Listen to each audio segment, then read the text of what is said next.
Can a few simple words completely change your world?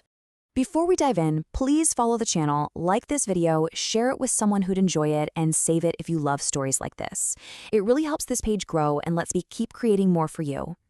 Okay, let me tell you a story. So picture this. You step out of a taxi, right onto the buzzing streets of Madrid. The air is warm, it smells like a mix of diesel and, I don't know, roasted nuts from a street cart. And the sound? Wow, it's this whole symphony you just can't follow. The fast-paced rhythm of Spanish, a siren somewhere in the distance, the clatter of plates from a little tapas bar nearby. And you're there, but you're not, you know? People are laughing, they're arguing, sharing secrets over wine, just living their lives in a language that feels like static. It just washes right over you.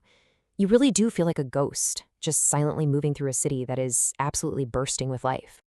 Those first few days, they're just a total blur of confusion. I mean, every simple thing you need to do, like ordering food or asking for directions, it suddenly feels like climbing a mountain.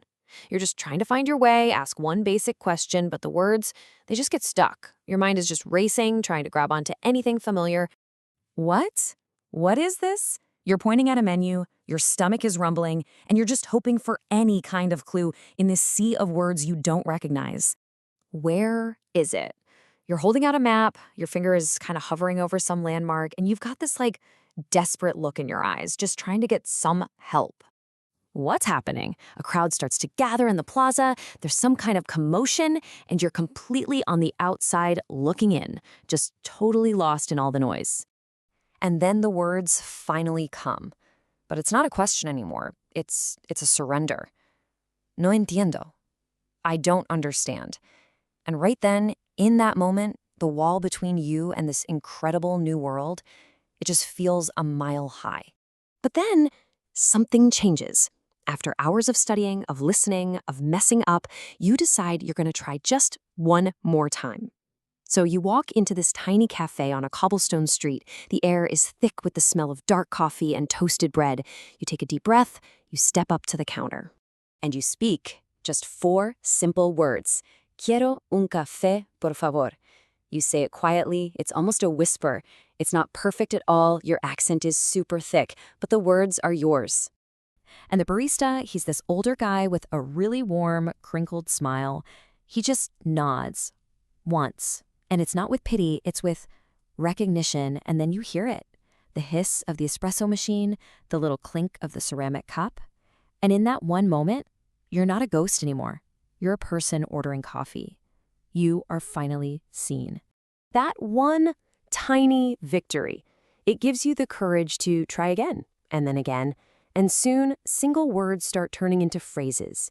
And those phrases, well, they become questions. Because you realize pretty quickly the coffee was never really the point, was it? The progression is so natural. You start small, with a simple opener like, "What's your name?" Then you might ask something like, "Where are you from?" But see, these aren't just bits of data. Every single question is like a key, unlocking a little piece of someone else's world. And then you build a bridge. What do you like to do? And suddenly, you're not just asking questions. You're sharing ideas, you're finding things in common. And that's when you realize the real magic isn't even in the words themselves. You're not just exchanging information anymore. You're actually building a bridge, a connection that crosses that huge silence that once separated you from everyone else. And you just keep building. Months fly by. The conversations, they start getting deeper. You start sharing jokes, stories.